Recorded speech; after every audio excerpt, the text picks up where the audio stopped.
Let's talk sleep. Let's talk sleep, perimenopause, and menopause, and how we can change it. Hi, guys, it's Corey Matthews. Thanks so much for tuning in. I'm a health coach that's specializing in hormone balance to get weight loss and keep it off. But along with all of that comes sleeping.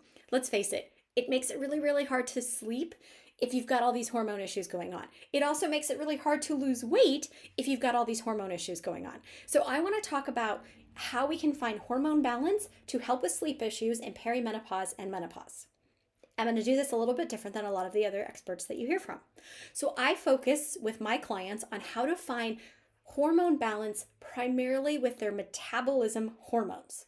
Okay, so metabolism hormones, we're thinking cortisol, we're taking thyroid, ghrelin, leptin, insulin, all of these big hormones that course through your body that are going to affect your metabolism. As we hit perimenopause and menopause, we start to see what I like to refer as our sex hormones. So our estrogen and our progesterone start to do this. If you're a woman going through perimenopause or on the verge of menopause, you get what this feels like, right? It's hot flashes, cold flashes, you're tired, you're crazy, emotional, hormonal, it's all the different fluctuations of stuff going on, and that translates over into our sleep. Biggest common reason why I find from so many women in perimenopause and menopause why they can't sleep is because they're so hot. It is so hot. So, what if I told you what you're eating when you're eating could have an effect on those perimenopause and menopause symptoms? So, first of all, if you want to go to your doctor and talk to them about hormone replacement therapy, depending on where you are, that is something that you can look at. What we talk about is how to do this naturally with food and with where's your weight at and where are you at in life. So, couple of tips that I'm going to share with you that will help you improve your overall sleep during perimenopause and menopause, okay? So, a couple of these tips are going to be like, okay, those are different, but they are really, really going to help. So, first and foremost that I want to talk to you about is how late are you eating before you go to bed? So, when we eat a big meal too close to bed, what's happening is the body is too busy processing this meal. Therefore, our heart rate doesn't go down. And so it's much harder to fall asleep. It's much harder to stay asleep. So, what I want you to focus on is no less 3 hours before you go to bed is when you have your last meal. Now remember, this is if you are suffering from perimenopause and menopausal symptoms. If you're an athlete and you're like, I gotta eat an hour before I go to bed, that's a totally different story here. I'm talking about women that are suffering through perimenopause and menopause symptoms. Give yourself 3 hours of a cushion time before you go to bed to eat so that your body is not digesting that food because it's overall going to affect your quality of sleep. Okay, so there's tip number one. Tip number two, let's talk about tip number two and tip number three are going to be kind of based on two different things that I find with the women that I work with. Again, I focus on helping women balance hormones for weight loss. But the key component here is most of them are suffering with sleep issues. So, sugar and caffeine, those are the other two. If you want to reduce your hormonal symptoms, your hot flashes, your night sweats, not being able to sleep, if you reduce your overall consumption of sugar to balance your insulin levels, that is going to help you find better sleep at night. Okay? There's not a lot we can do when estrogen starts to go down unless you go on hormone replacement therapy. But if the other hormones can take over and make you feel better, that changes things. So reduce the overall consumption of sugar. I always tell the women that I work with, I want you to have 15 grams of added sugar or less per day. That is going to make a big difference. And again, if you make sure if you do have any of that sugar, you have it earlier in the day so that your insulin levels can come down at night so you can sleep, that is really, really going to help. That third tip here with those that goes together is caffeine. Look at caffeine and see how it's affecting your sleep. You may need to have a caffeine curfew. You may need to say by 2 o'clock you don't have any caffeine. The key here is really figure out a way that you can use that. I like to look at different tools when I've worked with clients and with myself in terms of figuring out my own sleep issues. I have an Aura ring. I love my Aura ring.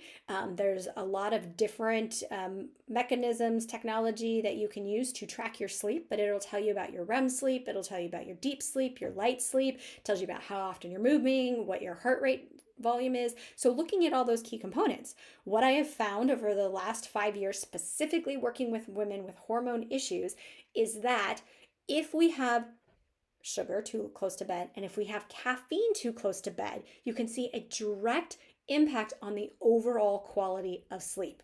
So look at that amount of caffeine that you're having. Look at where that caffeine needs to be. Does it need to be moved back a little bit? And then, of course, the sugar.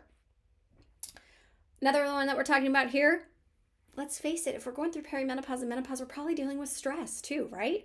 We're not just going to bed and, oh, let's just go to sleep and everything's going to be hunky-dory. There's probably stress of family. There's stress of career.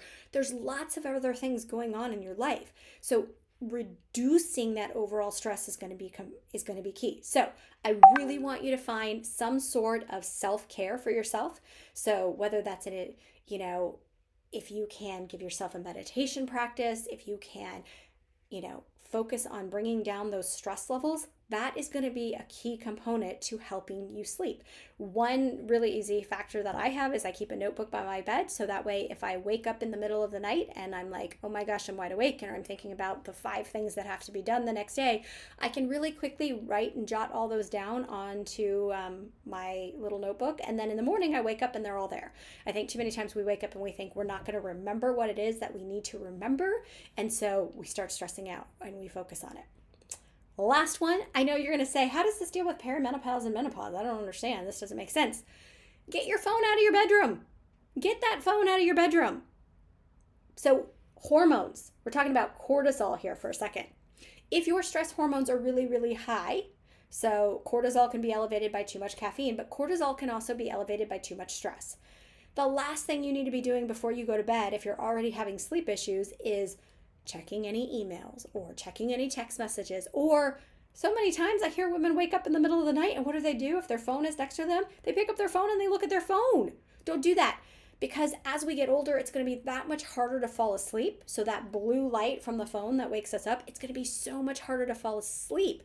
And the irony of all of this is, the better your sleep is, the better your perimenopause and menopause symptoms are going to be. So they really work really close hand in hand in terms of how do we put that together. So there are some big keys on really looking at, how do we improve sleep during perimenopause and menopause? So it's looking at it from a different standpoint. It's looking at it from a kind of nutritional standpoint, but that's what we do. That's what I focus on, is hormone balance to lose weight and keep it off. So focusing on these tips not only is going to make you a better, sexier, more confident, empowered woman because, you're just rocking all your health goals, but it's also going to give you better sleep.